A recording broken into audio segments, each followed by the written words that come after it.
A very good afternoon and a very happy and Merry Christmas to all you beautiful people at home. Thank you for joining us on Matchday Live. My name is Kel Spellman and welcome along to our traditional Boxing Day fixture as we welcome Leicester to the Etihad Stadium. Joining me in the studio are two club legends in the form of Shay and Paul Dickov. Shay, first time together, how are you, sir? Merry Christmas. Yeah, happy Christmas, yeah, I'm good actually, quite fresh for Boxing Day I think. I managed to not have too many drinks yesterday, but I had a good time with the family and stuff, so great to be here today. Looking forward to the Boxing Day fixture always. Well, we're always better off for having you here, Shay. And Paul, good to see you too. Did you have a good Christmas? Fantastic Christmas. Feel fresh as well, but unlike Shay, I did have too much to drink yesterday. I'm not going to deny that one, but no, great day with the family. Just nice, all being together and nice and chilled. We've got our starting 11 on screen, which I'll bring in just a second. But the Boxing Day fixture, obviously, because at home you're kind of a little bit like, oh, you're going to have to play after Christmas. Is it a buzz to play in it though? Is there something because of its tradition that you kind of do I think enjoy so. it? There's a lot of history behind the Boxing Day fixture, and when I used to play, I used to moan about training on Christmas Day and going away from the kids and all that stuff, but I was just saying to Paul before, but I seen Ederson's Instagram yesterday and he was on the way into training. There was no traffic on the road. But sometimes that's not a bad thing. You get a couple of hours away from the kids as well. I've got a headspace and you can get training and see the lads for a couple of hours, But no, they'll be ready to go again today. Obviously top of the league and hopefully they stay top of the league by the end of Boxing Day. Absolutely, Shay. Well, let's take a look at our starting 11 then. Here it is. You can see it on the bottom of your screen, but I'll run you through it. Ederson starts in goal. Then it looks like we're looking at a back four of João Cancelo, we have Laporte, Ruben Diaz and Oli Zinchenko. Now there's four central midfielders, if you want to call them that, on the pitch. We've got Fernandinho holding. Then obviously I think partnering him it will be Gundogan and Kevin De Bruyne. And a forward three of I think Bernardo in the false nine, Riyad Mahrez and Raheem Sterling. On the bench, Zach Stefan, Scott Carson, Nathan Ake, Gabriel Jesus, Jack Grealish, Phil Foden, Kayike, Foden, just said, Mbete and Cole Palmer. So a few youngsters as well. Paul, first name that I was a little bit surprised not to see, Rodri. Obviously we've got Fernandinho, but might be a bit of a miss today, do you think? Yeah, it will be a miss because he's been outstanding all season. I know rightly so, Bernardo Silva's had a lot of credit for his performances this year, but I think Rodri's been just as important for us, and he's I know Fernandinho's in today, but he's taken over that role now, especially this season where he allows the fantastic attacking players we've got to go and play, and he just sits in there and breaks things up, puts out fires left, right and centre, and when we're building attacks, he's the one that keeps us ticking over. So it'll be a miss, but as always, isn't it great to see Fernandinho on the team sheet? Yeah, it really, really is. And Shay, when you obviously look at the wealth of attacking players, I think it's one of the first times we've seen De Bruyne, Bernardo and Gundogan on the pitch. For an opposition, that must just be frightening to come up against. Yeah, I mean, some of the best players in the Premier League there on the pitch, and some of the best players in the Premier League are on the bench. So it's that good a squad, and that's the reason I think City have been sort of dominating the last number of years. I think the squad that they've built over here is just absolutely brilliant, and everyone's fighting for a position. As you say, Paul, nice to see Fernandinho back in the team as well. I love him. He's a bit of a legend, obviously, around these parts. But again, he's the master of that number 6 position. He mops everything up, he cleans everything up, and obviously have to be on guard today as well. I mean, we talk about the brilliance of Man City, but Leicester have got some good players as well who can cause them problems. And famously over the years, they've had pretty decent results here at the Etihad as well. So. Yeah. I think Pep will be reminding that before they go out today. Absolutely. I think we're going to bring you the Leicester team news in just a bit. I can tell you Jamie Vardy's on the bench. He is a player that has haunted us in the past. What do you think is the way in which you kind of stem that counter, Shay? Because I think, it was always will seem to be City's Achilles heel, didn't it? Dominate, and a quick break, and sometimes you'd see go, not as much anymore, but for you, what is the key to trying to stop it? I would imagine Brendan will come today and sit pretty deep. Not overly deep, but maybe a mid-block and try and keep, as you say, keep the speed of the counter-attack, which they're brilliant at. Leicester City know that coming here today is going to be a very difficult game, but if they can stay in the game nice and compact, stay in the game as long as possible, they have got players that can cause them problems. We all know that the two fullbacks for City like to get forward, play at wingers at times, so that creates space down the side of the two centre-halves, and I'm sure Brendan look to exploit that. Yeah, absolutely. Paul, as well, if we're looking at that side of the pitch with them and trying to move forward as well, who do you think can be the difference today in trying to maybe, get a few goals against Leicester and make sure that if they were to get one, we'll be well away? It could be anyone of 4 or 5, and just it's great to see KDB back as well. Yeah. The last couple of games, I think we've seen, especially second half in the Leeds game, he really stepped up to the plate and looked back to his best. And the more minutes he gets, the better he's going to be. We've seen that over the years. When he does come back from injury, sometimes it takes him a couple of games to get into it. Raheem Sterling, great goal scoring form as well. And then you look, Mahrez, Bernardo Silva. You could just go on and on and on. Yeah. But I agree with Shay. I think Leicester will come here and look to sit deep, interest in Vardy not playing, but not seeing the team yet. I would fully expect Patson Daka to play, who is electric. Yes. With his pace, and Shay's saying there about our fullbacks bombing on, and I've not seen anybody quicker than Daka. Yeah. The games I've seen Leicester this season, and so he'll be a real threat for us. But I keep saying it, Kel, if we play as we can and we dominate the ball as we can, we'll win the game. Yeah, that's what I literally said the same before there, Paul. I wanted to ask you, well, because I kind of just thought that what it would be. Do you think it'll be Bernardo in the false nine, obviously, because we know we play with the midfield three, Fernandinho, Holding. Who do you think will be the two partnering him? I think we'll see it again, that it'll interchange and throughout the game. At 1 minute it might be Bernardo who's the false nine, it could be KDB who's the false nine. And just thinking back to what Shay said there about Leicester looking to hit us in the break, rather than just being Fernandinho sitting, I think we might see Gundo a little bit deeper as well, just to give a little bit more protection, if they are looking to exploit our full-backs going forward. So rather than just having the one in there defensively, when Leicester have got the ball, I think we'll probably see two in there with either KDB or Bernardo just pushing ahead of them. Okay, Shay as well, kind of you've done your coaching as well, and I wanted to ask you, this might be a bit of an obvious question, but just how difficult is it to have a forward 6 players that rotate and interchange so easily, as you say, can drop into the middle, then maybe you'll see Bernardo on the left, then in the false nine.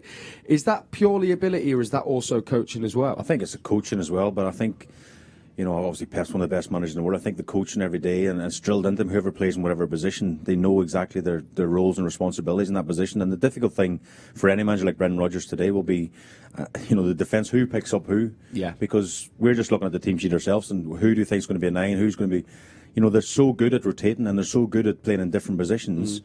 We're sitting here and we watch City regularly. We don't actually know ourselves. So the opposition managers, opposition staff don't know either. And then the back four of Leicester, they're going to struggle as well, because the players can play in any position. They're so versatile in every position. Yeah, it really, really is. Joy for us, though, must say. I do love watching that every week. A quick word as well, Fanny, looking at Leicester, Paul, a team that I could have said Bardi's on the bench, but we've got Maddison's also playing, Tielemans also on the pitch. I think Daka as well might be in the squad. If they do come at us, who is their biggest threat then, bar Daka? For me, Yuri Tielemans. I think he's a fantastic player, and obviously I've covered a lot of Leicester games this season as well. And when he was out for about 3 or 4 weeks, I think last month, they really struggled. I know they had Ndidi in there, who's probably going to play at centre half today because of their injuries. But he's the one that gets them ticking. And without his creativity, that they struggle to get Maddison on the ball, they struggle to get Vardy, struggle to get Daka in behind, because he's got a great vision, great range of passing as well. And I think he's one of the best midfielders from what I've seen in the Premier League. He's only 23, 24, he's only going to get better.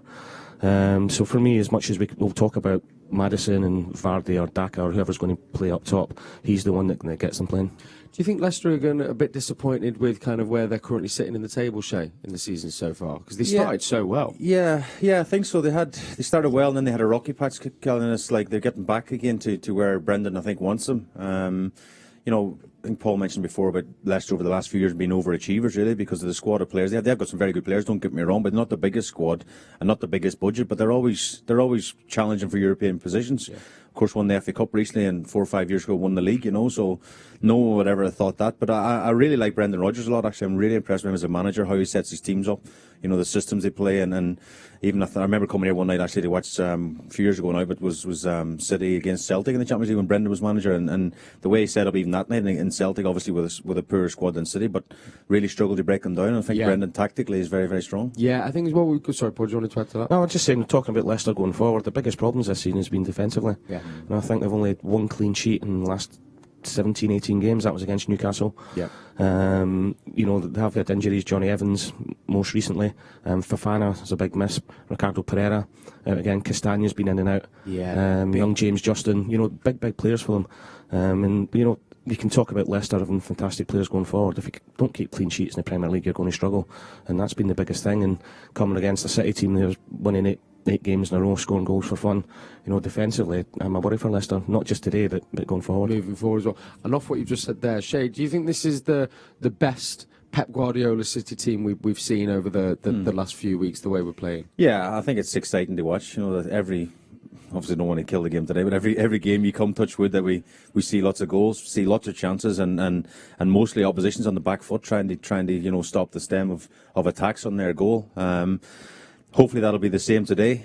Just see Casper obviously on the screen. There's Casper was with me actually at City when I was here. It's great credit what he's done in his career. He's had a fantastic time obviously at Leicester, and he's an ex-City player as well. So I'm sure he'll want to impress today as well. Coming here to the Etihad again. But yeah, the only thing I would say from the City point of view, looking at the team and the bench, would be I'm still think there's room for one more player, and that's a number 9 for me. Yeah. Who that player might be, I don't know, but I just feel that every week I watch City, it's like so many chances, and they get so many goals, don't get me wrong, and so many different people score.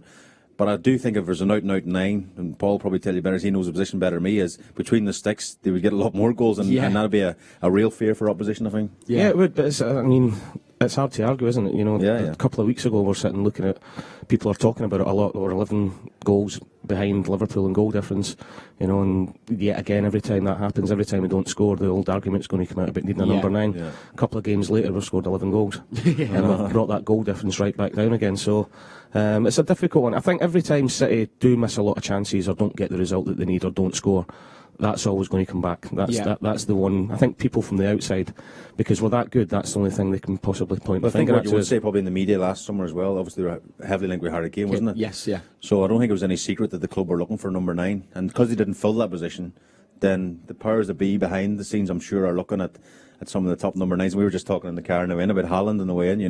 Obviously Paul played with his dad, and he's trying to tap him up and what have you, and speak to him. Agent Dickov. Yeah, that's it. I'm glad I've got you on the case. I'm trying to get Sean on the case as well. I'm on the case, mate. Trust me on that. but what I did say to Paul is there's a bit of history to it as well. His dad playing for the club, and if his son come here now as well, that would be a bit extra special. I think. It'd be the best Christmas present that we could all ask for. There's some pictures out there when he's wearing his City gear as well when he's a kid. We've all seen them. Well, actually, that probably brings on nicely, because obviously I think Pep was speaking about this in his press conference. Ferran Torres looks like he's very close to completing his move over to Barcelona. We can see here that outrageous flick to complete his hat-trick against Newcastle. Only really been here a short time, Shay, but I think, would you say he's impressed in the 18 months he's been here? I actually covered that game. I remember that game really well. He was absolutely brilliant that game. This flick nearly a goal of the season. It's not like it's a fluke. He's meant that, and it's a fantastic finish. But yeah, we just would have liked to see more of him, if I'm being honest. He's had his injury problems, but I'd love to see him a bit more. We're talking about no number 9. I think he is a number 9. Actually, I think he's a really good striker, but just his injuries have held him back a little bit. And we spoke off air as well about the relationship, obviously, between Barcelona and the club. I think is really strong. With the powers that be. So. And Paul said, if some player doesn't want to be here, then the club are pretty good at selling them on. But they made a good profit as well, I think, Paul. Yeah, I think maybe 3 times than what we paid for him. And he is a little bit sad to see him go. But like Shay said there, I don't think we've really seen enough of him. When he has played, he came as a wide player. And when we needed him to play as a number 9, he came in and he done ever so well. Great movement off the ball. But obviously something's, whether he's not quite settled properly or he's asking for more game time and he does come back fit, something's not quite right there. But that the club are very, very good at not standing in players' way if they want to leave. And it's, a few years ago when I played, it wasn't like that. Now it's the case that we're Manchester City. If you don't want to be at the best club, you can go. And that's obviously what's happened. But, wish him all the best. And, the money we're getting from is fantastic. And it might free up that space to get another number 9 in. I guess, though, as well, Paul, I think we mentioned it as well. Actually, look at Cole Palmer. Someone as well who can play across that front 3. Maybe gives him the chance to actually go, all right, well, now he's gone. That's maybe a place that I can maybe fill a little bit. Yeah, it definitely gives the younger kids and young Liam Delap as well. And the 23, I've got a lot of time for him. He's a big star for the future as well. But Torres does leave, then as you say, Palmer and the likes of Delap are thinking, well, there might be an opportunity there to get my nose on the team and to show the people what to do. And the thing is with this squad and this team of players, given that when you get the opportunity, you have to take it because there's so many brilliant players wanting to take your position. Yeah, absolutely. Right, well, that man on the screen is who we want to focus on next. This is Ederson, of course, and he was being spoken up very much in the press conference by Pep Guardiola. Here is what he had to say about our Brazilian number 1. And where do you stand on the argument that he's one of the finest players, pound for pound, the finest signings that City have ever made? Absolutely, Phil. Completely agree. His consistency in all this period, and I had the feeling that the last 3-4 games make even a step forward. It was a period this season when he came back for the previous international break for Brazil that he was a little bit low in some, a little bit sad, a little bit, sometimes it happens in a season. It's important to sustain all the time, but the last 2-3 weeks in the training sessions, in the games, I feel the best Eddie maybe we have since long time ago. I think the work from Richard and Xavi Marcisidor both is incredible how they develop the keepers to be a better keeper. So Man City have an incredible staff, incredible one. Where Xavi was before I arrived here, and how they improve the keepers is incredible. And yeah, Eddie it's important player, really important. I would say the keeper is the most important player on the team, the most important one, more than a striker, more than any other player. The keeper is fundamental. And Eddie, since he arrived to Manchester, was brilliant, really. So that was Pep Guardiola speaking about our Brazilian number one as well, of course. Most clean sheets in the Premier League this season so far. Winner of the Golden Glove a few times as well. He's had 100 clean sheets as well. We had that a little bit ago. I mean, music to your ears, Pep, Shay there, hearing Pep say the most important position on the pitch for sure. Pep's a very knowledgeable man. You're very knowledgeable. For you though, Shay, how good is Ederson, and would you agree that actually probably is pound for pound City's most important signing in the way that we play? I mean, people always talk about when Joe Hart was sort of cast to one side, because Pep just said it in that interview now, the most important position for him is the goalkeeper, and not just making saves, and to be fair, Joe Hart was one of the best at that, but I think he's changed the game a little bit, Pep and Ederson, the way he becomes an outfield player when they have the ball, when they're in possession of the ball. Ederson's probably one of the best passers of the ball in the team, and that's saying something when we talk about the quality that City have, but he's been absolutely brilliant, since he's come in through the door. He was a bit of an unknown, even myself. I was like, Ederson, who's that? I'm sort of Googling him, where's he coming from, what's he sort of history. He was a left back at one point when he was a kid growing up and stuff, but what he brings to the team, and Pep says it himself, that position is so important. He brings a calmness and assurance. The team, when they're playing, they can play with the freedom because they're not looking over their shoulder, worried what's going on behind them. Because he's so calm on the ball, he's so collective, and he just breeds confidence throughout the team. Yeah, and off that, I think, because remember as well, when we made the transition between Joe Hart, we had Claudio Bravo, of course, as well, some heroic moments in penalty shootouts and some important competitions, but you did always feel there was a worry if there was, a couple shots on goal, one of them was going to go in. I guess him giving that foundation is then what's allowed us then to kick on from there, Paul. Absolutely. For me, he's up there with the very best in the world, just not in the Premier League. And Shay will tell you a lot better than me. We all talk about how fantastic he is with the ball at the feet, how important he is, about how Pep's when he saves, but people forget about the big saves he makes in big moments. The amount of times I've seen him when games have been tight, 0-0, 1-0, and he always comes up and produces when he's needed, and that must be so hard, especially playing in this team who have got 70-80% possession all the time. The concentration levels to pull off the saves when they need puts him up there for me with the very, very best. And his range of passing is ridiculous. He does your heart goes in your mouth sometimes, because he's just so calm when he does it, but then whether it's a 10-yard pass, 40, 50, 60, 70 yards, he's on the money all the time. And to have that in a team like this is so important, because we want to create overloads, we want to outnumber teams all over the pitch, as in especially in midfield, to cause them problems. And he could play in midfield in this team. We used to laugh about it before, but he is that good on the ball that he could play in any position. I think we're all waiting as well for that one moment where he might take a penalty in one game somewhere. But that or a free kick. Is that good? I wanted to ask you, Shay, because the concentration thing, obviously, I think is, we talk about it for the outfield players, but as you say, we've really seen Ederson kind of exercise that, doing nothing for 89 minutes and then fingertip save over the bar. I think even against Newcastle, there was a last minute one as well. Yeah.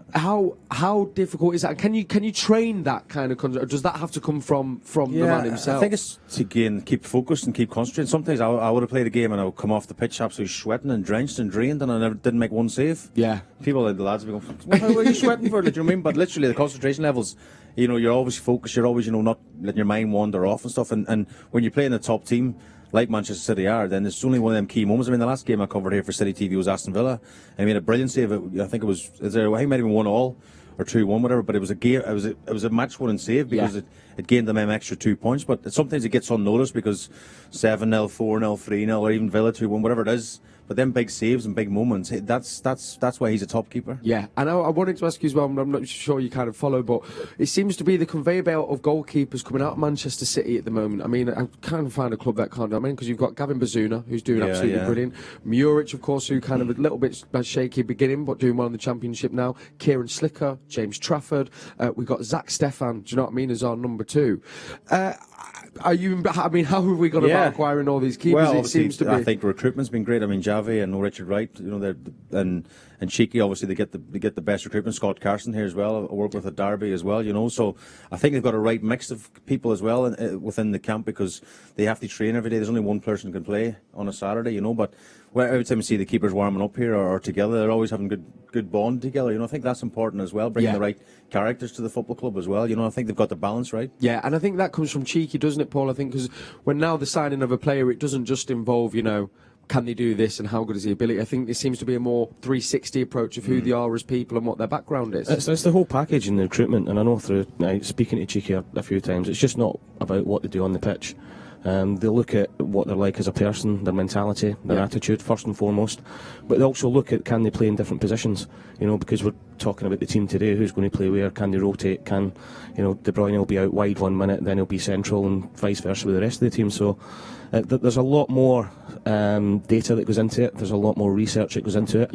And the recruitment strategy is fantastic. And talking about the goalkeepers there, you know, obviously Ederson's up there with the very best, but you look at Zach Steffen, you look at Trafford, you look at Muric, you look at all the other keepers you've mentioned there, they could all come in and play in this team because they're that comfortable with the ball at their feet, you know, and that's what the club's looking for. Bazuna deserves a mention as well, because obviously plays for Ireland as well. You know, I think that's the next big problem they're going to have if we talk about, because Ederson's here for a good few years to come, I'd imagine, but Bazuna's at a level now where he should be playing as well. Yes. So he's going to come back from Portsmouth on loan and think, well, what happens next season, you know? But he's just got Player of the Season back in Ireland. He's been absolutely brilliant for Ireland and the Irish jersey, you know, as well. So again, it's a good problem they have, Paul, but it's a problem they're going to have soon. Yeah, and I think as well, and even probably even with the players as well, on the outfield players, you know, you look at the academy now, the rate at which they're coming through, it is that kind of timing is everything, I guess, isn't it? Sometimes for a young player, you know, you can be right, but if you're just that few years too early, that just might mean that you kind of don't make that jump to the first 11, which can be tough, I guess, Paul. It is, but you know, these players are primed from it. You know, from the ages now,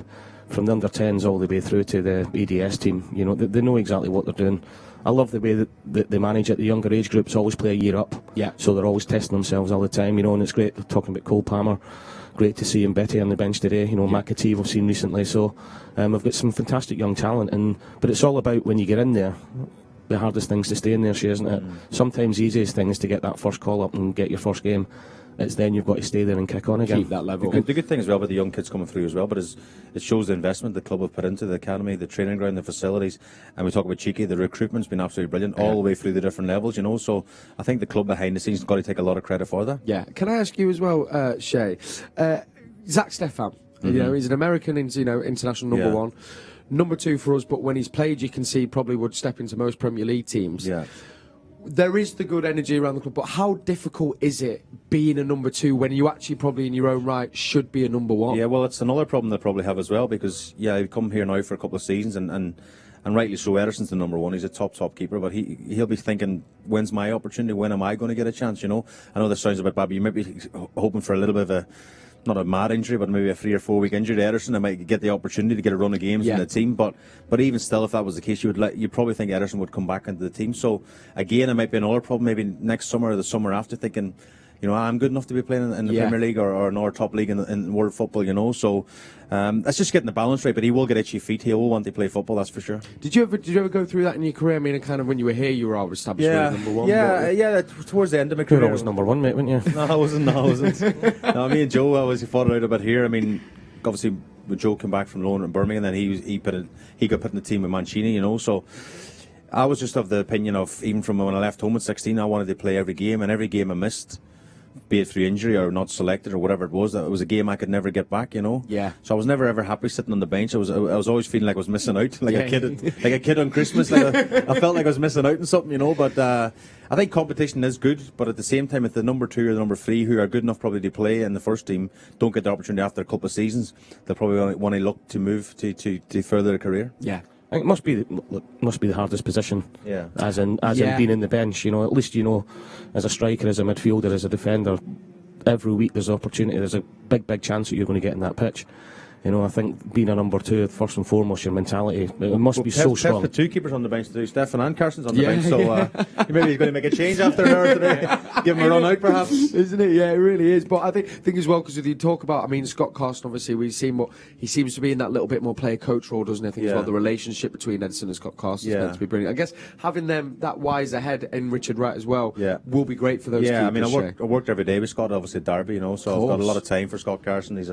He's a really funny character and down to earth, just always sort of winding people up and stuff. And I even last week, obviously, when Aguero had to retire, I don't know if you've seen his social media, put a picture up where Aguero was sitting on his knee. Yeah. and Scotty's the comment underneath was Scotty was something like time to put your feet up, son, or something, like, you know.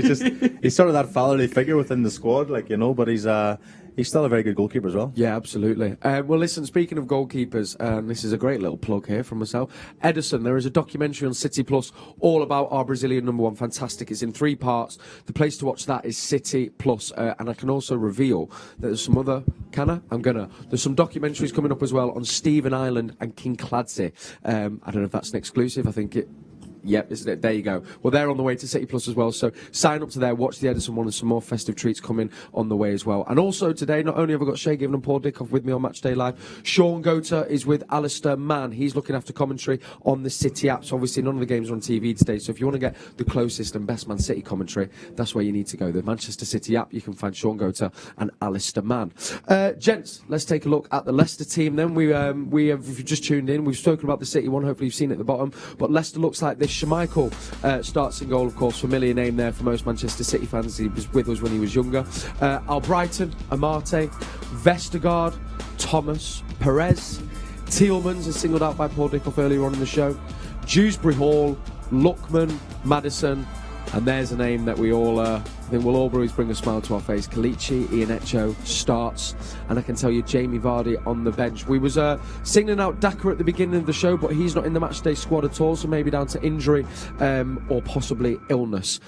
Looking at that team though, Paul, you know, so no Daka, Vardy on the bench, kind of got to say it's probably in our favour that.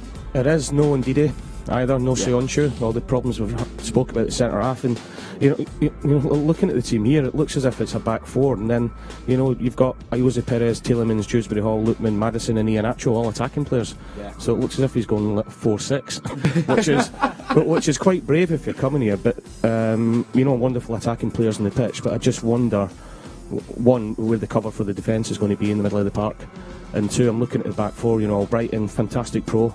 Looks as if he's going to play right back. Amartey Vestergaard, not really played a lot recently. Yeah. And then young Luke Thomas is a fantastic talent, but the last couple of weeks, because the injuries they've had to play, then it looks as if it's taken their toll a little bit. So, it looks, for a Brendan Rodgers team and a Leicester team, it looks very weak. Yeah. Strong going forward attacking wise, but it's going to be interesting how they set up. Yeah. Once you see the team set up, interesting if they go as a 4, as Paul says, or maybe even a 5, as Albrighton as a wing back, perhaps. I'd imagine coming here, you as we said before about them maybe stacking the defence a little bit, but that does look a bit offensive for my liking. But again, Albrighton and Perez would probably play more as wing backs, I think, and maybe can Thomas play centre half? I don't know. It's a big question. Yeah, I'll be very surprised. The only 2 out-and-out defenders they've got is Amartey and Vestergaard, and who haven't played a lot. Unless he puts Tielemans in the back, maybe in the back 3 or something to try and control it. But but they are looking down to the bare bones. Actually, they are looking a lot of injuries, a lot of people missing, as you say, for injury or for illness. But I think City will look at that team and think we should win the game today. Yeah, and that's what I'm kind of, as listening to him going, really, out of if there's any stadium you don't want to be turning up at bare bones, and also without what looks like a holding midfielder, it's probably Manchester City. Yeah. Do you think it could this be a Rodgers masterclass, or do you think it is just they could be difficult for them? I think it just, looking at it, it looks as if it just might be they're down to the bare bones. Yeah. And it's just trying to get players out there on the pitch. Their normal back 4, it'll be Castagna, Pereira, Evans, Soyuncu, Fofana. To 5 of your main defenders out injured is a big ask. I'm just wondering if Ndidi's been ill or picked up a knock, because he is in the bench. Yeah. And he is, I know I spoke about Tielemans, he's also integral how they play, breaking things up. So the other thing as well is probably the next game's in a couple of days' time as well. Yeah. So maybe Rodgers looking at the bigger picture, thinking, if you go there and get a draw, maybe even sneak a draw or something, then he's going to put maybe a few people carrying injuries or a little bit of illness, not money risking today, but saving for the next game, because we know the busy fixture list around Christmas and New Year, and it's a couple of days time they've got to go again, you know. So maybe he's looking at the bigger picture. And thinking if we could, maybe not to do it here, we'll do it where we can maybe guarantee some more points. You mentioned him at the start of the show, but Schmeichel, you know, another player of course as well, you know, infamous for City fans. But I mean, not only has he done well in for Leicester as well, but seems such a commanding presence and a great energy to have around. What was he like, you know, and how impressed have you been with his career trajectory? Yeah, unbelievable. I mean, because my hero growing up was his dad, actually, Peter Schmeichel, when I was a kid growing up. Yeah, so then it was a bit surreal that me and Casper were training here at City together. But, you know, I think you look at some great players in the past. I don't know, maybe Kenny Dalglish stands out and his son Paul Dalglish. So there's always that pressure of can you know, be as good as your dad, whatever. But you've got to credit Casper Schmeichel. He's actually been as good as his dad for sure. He's won the Premier League. You know, I think he's just won the Player of the Year again for Denmark. He's the captain of Leicester as well, you know. So I think as he's got older, he's got that leadership quality as well, and you'll see him today. He loves a moan at the referee as well, so he's quite influential on the pitch. Loves a moan full stop. Yeah, he does. The referee. I think it's a family thing. Yeah, it's in the genes, isn't it? And another one as well. Let's just a quick focus on Ian Echo, Paul, as well. I mean, I think he had one of the best, match to goal ratios I think ever. Got a minute to goal ratio. Sorry. Always came on and did the job, and actually seems to have really kicked on over the last 18 months at Leicester after a slow start. He has, and it's been difficult for him because he's been up against Jamie Vardy, who's arguably been one of the best Premier League strikers in recent years, you know, and it did take him a little while to get in there. What I will say about him is, you know, whenever he has, and hopefully not today, whenever he does get his chance, he tends to score more often than not. You know, he came into the team last season, had a run of 10-12 games where he started scoring his goals, and it's difficult for Kelechi. You know, I've watched Kelechi since he's been a young kid over at the academy, and he needs minutes on the pitch like we all do, you know, and consistently, you know, it takes him 2 or 3 games sometimes to get back into the speed of it, but once he hits the ground running, he starts scoring goals, you know, and we know all that about that ourselves, and obviously with Vardy being the bench, Daka out today, he's going to be really important, not just as in goal scoring, but as in holding the ball up and retaining the ball. Because when Leicester win the ball back today, the one thing they're going to have to do is keep it. Yes. You know, because we press and we press high. You know, and as a centre forward myself, when you come away from home at places like this, you have to take that responsibility because you're the figurehead of the team, and you have to retain that ball and hold it up and bring other players in. Which Kelechi sometimes is better running the other way. Yes. And not, you know, you wouldn't say he's necessarily the best at coming to feet and holding the ball up, which he's going to have to do today. Do you think as well, Ian Echo and Daka, though, that could be the future kind of partnership there for Leicester, do you think, Paul? Yeah, and then Kelechi's still young, you know, he's still got a long time in his career. Daka, for me, you know, has been a really good signing for them. It's as if they're all running, he's not even involved today. It's as if they've looked at Jamie Vardy sort of 2 years down the line, because Daka's very, very, very similar, possibly quicker, if that's possible, than what Vardy is, and he loves running the channels between the centre halves and the fullbacks. So he's going to be a big player for them going forward. Absolutely. If you've just tuned in, my name is Kel Spellman. Thanks for choosing Matchday Live. Shay Given and Paul Dickov in the studio with me. Hopefully you can see there on the bottom we've got a little WhatsApp number. So if you've got any questions for our guests, that is how you can get them to them. You send it in, comes to me here, and then I'll put some to our guests as much as we can. End of the show, half-time and full-time as well. So please do that. Also, you can drop us a tweet as well. Just use the hashtag Man City. Let's take a slight pause from chat. Let's have a little bit of fun. Let's play a little Christmas game in the form of Cryptic City. Shay, you've done this before, Paul? Once. Here we go. So it's very simple. We've got some clues, and we're asking you to work out who is the Manchester City player, past and present. Little Christmas clue there as well. Past or present? Past or present. It can be anyone who has just worn the Manchester City shirt, Shay. That's what we're looking for, so we can... Anything jumping out straight away, James? Try to work out, what's the last one? A Dex. Like a Dex. It's like DJ. I sat in my glasses this morning, so I can't see anything. I broke them. That's you, the third one, Paul. Yeah. You can't see the glasses. That was me this morning when I got up. So we've got Paul there as the third clue. Okay, I don't know, guys, on that one, you know. What is the last clue? Honestly, I can't see that. I don't know. It's like it looks like a DJ Dex with headphones. I don't know. Yeah, it's like headphones on a mixer or something. Mixer. Like, mixer, DJ, track. I don't know. Well, listen. If you're thinking, if you're screaming now as you watch this going, guys, it's this, use that hashtag Man City, and then we'll be revealing what that is at full time, but working through some of your guesses at half time as well. And then obviously, hopefully we'll have worked out as well. No guesses so far, gents. You got a rough A idea? little bit, yeah. I like that, Paul. Yeah, a little bit. I'm struggling.com. That's me every week, Shay. Struggling.com, yeah. We'll get your guesses in, and of course as well, get your questions as well as we roll through. We have also got a lovely little clip here of Kasper Schmeichel with Nadim Manur, of course. They played together as well, Right, you know yeah, well. yeah. Nadim's got his brilliant podcast, and he very kindly let us use this clip from Kit Back with Nadim. Here he is chatting to Nadim about his time at City. Oh yeah, you got a chance at City, and that came through somebody who, looking back, is a very consequential manager in terms of your footballing career, and that is Sven-Göran Eriksson. And at the start of his season, I think it's 2007, so I think there was you there was Harty, and there was Isaacson as well, wasn't there? Yeah. And what was the saying? Did you each get 7 games each, or was it 8? I got 7. I wasn't aware of this to start off with. Right, okay.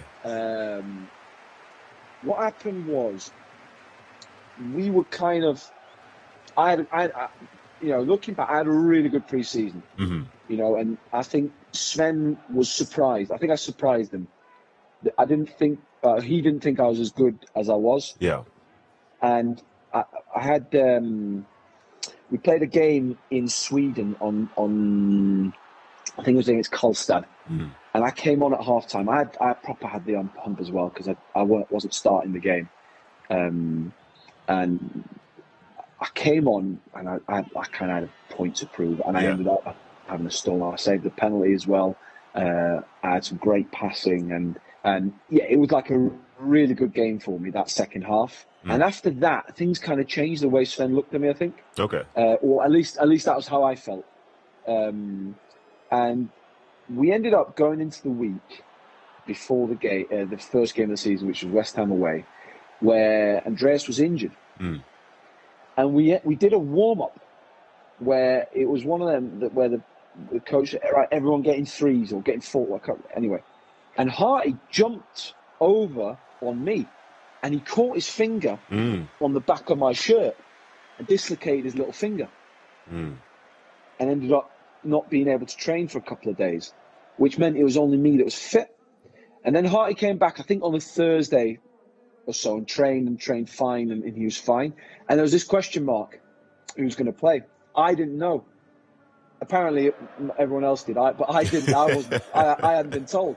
So it ended up, we went to West Ham, and the night before, in the evening, Eric Steele, the goalie coach, knocked on my door and said, "Do you know what's happening tomorrow?" I thought, "I have not a clue. Not a clue." I said, "Well, you're playing." I was like, that, cloud 9. Yeah. Right, yes, this is it. Can't wait. And I played, get the clean sheet, Did you play in that? Yeah, game? I played in that one. Yeah. Well, listen, I don't want to mention it, but I did get an assist. But I don't want to mention it. But was that for the second or first goal? It was the second one. I don't want to mention it, but yes, I got an assist. If that's what you're trying to get me at, don't make me talk about it. But yeah, I got an assist. Did you? Because I'm trying to think of the team. It was Chorluka. I think it was Chorluka started. Chorluka the that's start, right. Yeah, because I came on. Yeah, that's right. Because Yeah. I remember everyone's like, that was wow. Yeah. Nadim's not starting. Well, wow. No, I do remember that. It was like, because Charlie was new. We didn't really know him. Yeah. And everyone's thinking speed. You need speed and all that. And Charlie didn't look like someone who was rapid. Yeah, he wasn't. But he was a good player though. He was a very good player though. He just cruised, didn't he? He was just on cruise control.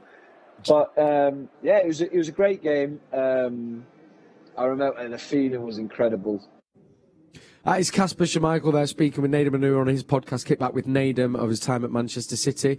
We were just saying here in the studio as well, no wonder Nadim let us use that clip to speak about this. That is outrageous what he just did. I don't think you just said, Paul, we haven't seen Nadim do that, have we? He'll never ever do that again in his life, or previously as well.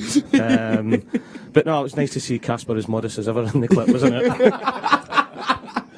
You mentioned there, then, I guess, as well, when you are coming up, a manager kind of believing in you or giving you that chance is so key to giving you that little spring that you need. Yeah, a bit like me when I went to Newcastle. I was 21 years of age as a goalkeeper, and Kenny Dalglish gave me the number 1 jersey. I think your manager has to give you the backing because, as Kasper said in the clip, once he got the shout that he was starting the next day, he was on cloud 9. It gives you that belief, that confidence that you know what, I'm good enough to play in the Premier League. I've arrived, as he just said there himself, you know. But yeah, Casper's done brilliant in his career, and I suppose, you know, Paul says he's not lacking confidence, which is the case. But at the same time, you need that to play in that position. You have to be super confident in your own ability. Yeah, and you have to be so brave as well. Yeah, I know Casper was saying there. I remember that pre-season trip. That was towards the end of my second spell at the club. Yeah. And Casper saying that he wanted to come on and had a point to prove and save the penalty.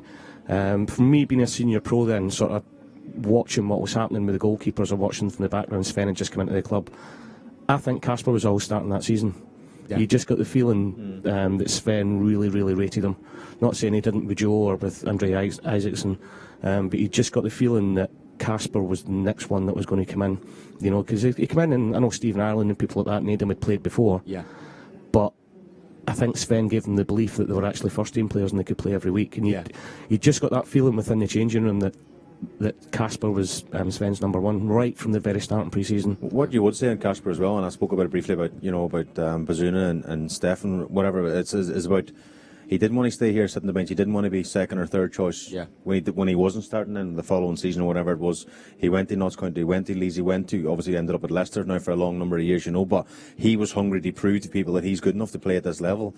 And of course he's done that now. Yeah, and when you get the payoff as well, it vindicates the decision, doesn't it? 100%, yeah. Absolutely. If you've just tuned in, Shay Given, Paul Dickov with me in the studio on Matchday Live. My name is Kels Bowman. Starting 11 there on the bottom of your screens. If you've just tuned in, I'll run you through it. Ederson in goal, of course. Then we've got a back four of Cancelo, Diaz, Laporte and Zinchenko. Fernandinho comes into the fold, captaining the side. I think partnering Gundogan and Kevin De Bruyne. And then we're thinking of forward three, but as you know, it's always changing. Riyad Mahrez, Raheem Sterling and Bernardo Silva. That is our starting 11. Now, speaking of players coming back to clubs, we've obviously, of course, got Iheanacho on the pitch. We've got Mahrez coming back to Leicester. Paul, you also had the moment of playing for Leicester against Manchester City. How I don't know if you've had it as well, Shay, but how is it when you play against an old club? I used to love it. You know, and I took a lot of stick when I came back for the first time, and you know, I obviously scored and celebrated as if I'd just won the World Cup. But there was a reason behind it, you know, and I keep saying, you know, it's the only game I've ever played in where I've got actually cheered on by the City fans and booed off at the same time for the way I celebrated. But look, people were saying I shouldn't have come back and celebrated like that. I was always celebrating if I scored for whatever team it was. And you know, I had a big point to prove. You know, Kevin Keegan was the manager at the time. Didn't think I was good enough to play in one of his teams. Told me I was too small and not aggressive enough. Still can't get my head around that. Well, too small maybe. Yeah, not the aggressive bit. Not aggressive enough. And so, you know, when I went to Leicester, scored a lot of goals. We got promoted, and that was the one game I wanted to come back and really prove a point. You know, we ended up winning that game 3-0. You know, I played really well that game. Yeah. Give myself a pat on the back, but I did have the bit between my teeth, because when somebody tells you that they don't think that you're good enough to play in their team in the Premier League, that's the sort of thing that really kicked me on, and I think I came back and proved the point that day. I think you absolutely did, and obviously Leicester got as well the 3-0 win. But have you had it as well when you go back to an old club at all? Shay, have you ever experienced it? Yeah. I mean, obviously didn't get a chance to score a goal like that, but no, I think when you go back to your old club, you want to show to the fans you've still got it. You know, you've left the club for whatever reason, be it good reasons or bad reasons. I think you want to show to people you're still a top goalkeeper or a top striker like Paul was. I mean, I know it's quite refreshing to see him celebrate, not because it was City or anything, but I think you see too many modern day players now. If they score, they've got to don't celebrate, don't be all quiet. Why not? If I scored in a five-a-side in training, I'll be celebrating around the pitch. Like, when you score a goal, it's one of the best feelings you're ever going to get. Like, you know what I mean? So you're a professional footballer, and your job is to score for that team, you know, and. I'll do the same, I think. Do you know what, speaking of that game, I'm going to test your memory now, Jen, because I think that was back in around 2003-2004 season. Can you remember, this is our game, the starting 11 of Manchester City's that you faced? So we're going to bring up the pitch here. It's going to be... We can work through this half-time, full-time. So we've got the starting 11 here. Paul, are there any names that jump out straight away? I mean, if anyone was watching the clips, might have had seen a few familiar faces. Donny and Sylvan.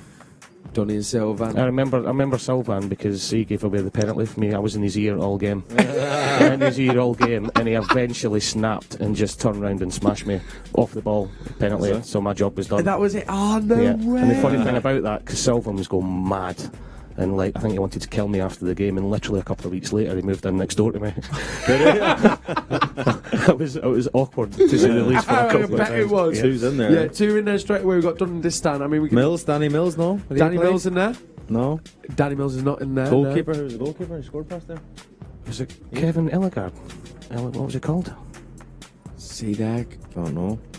Can we get in? See what you're saying? We giving it? We give. You think you're absolutely right? There you go. Yeah, bad, Stu. yeah. Oh God, well played. Don't remember him. See, I'm very young to be honest. I don't remember him. Was Who else we got? Needham.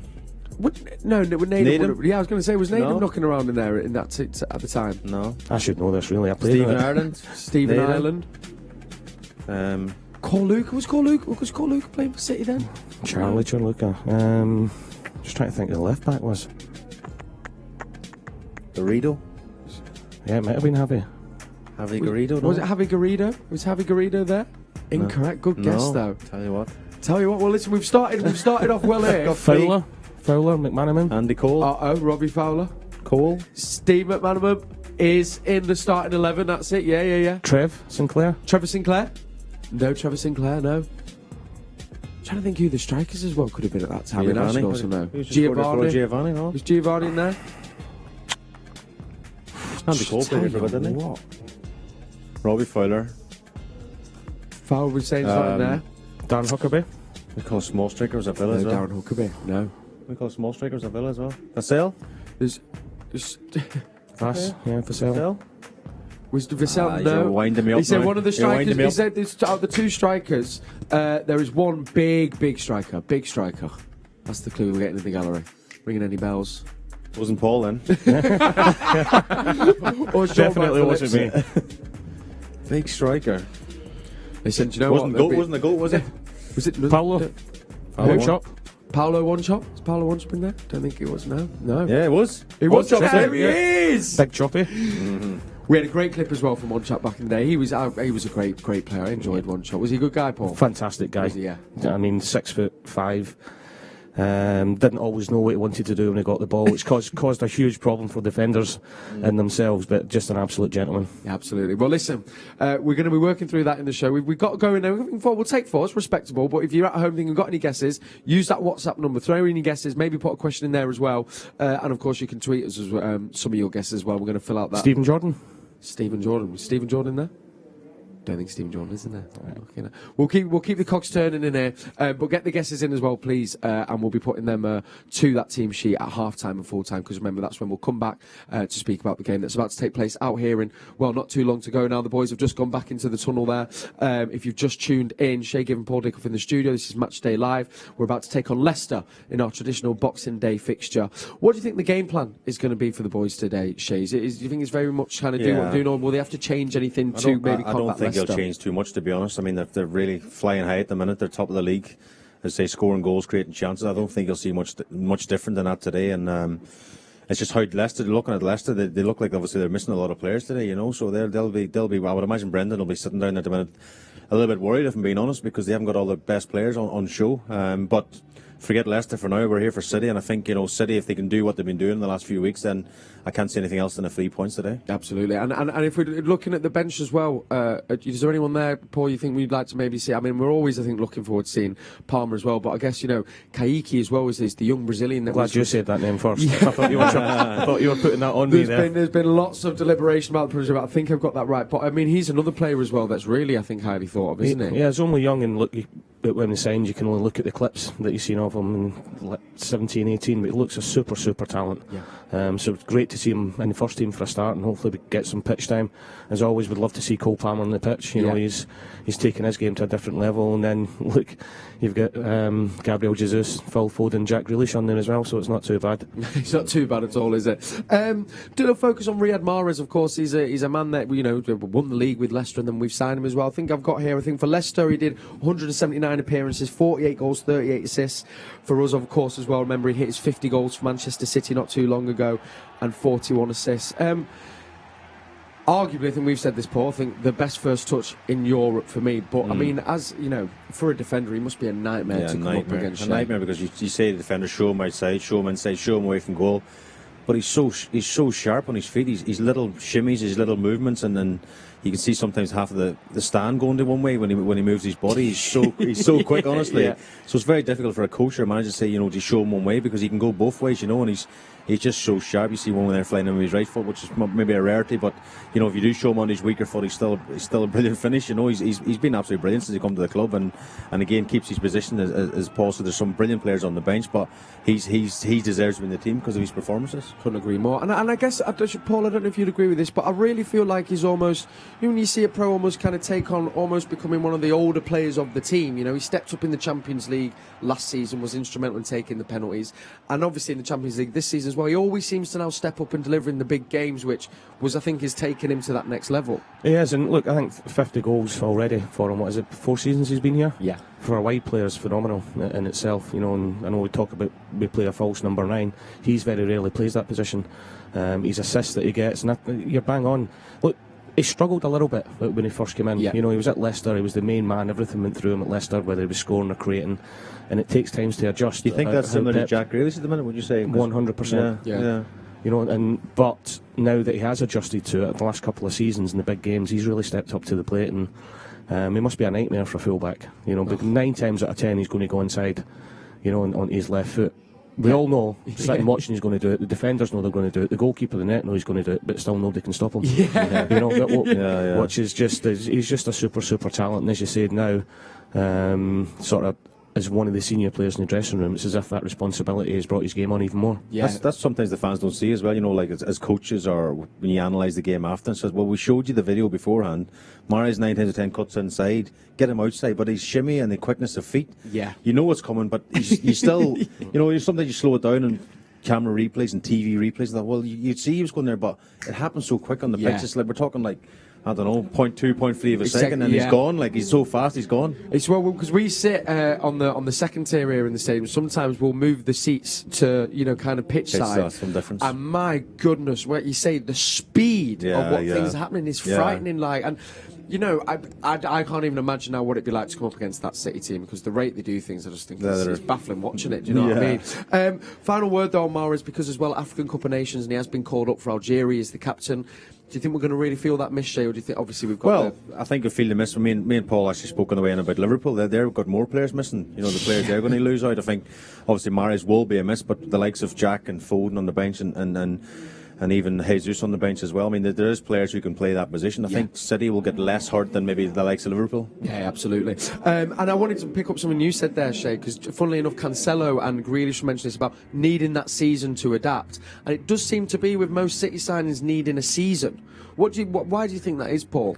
I just think, look, I think from Jack's point of view, and I think Riyad's very similar, that, Jack was Villa's main man. Without a shadow of a doubt. Every time Villa won the ball back, give it to Jack Grealish, let him get us up the pitch, go and create something.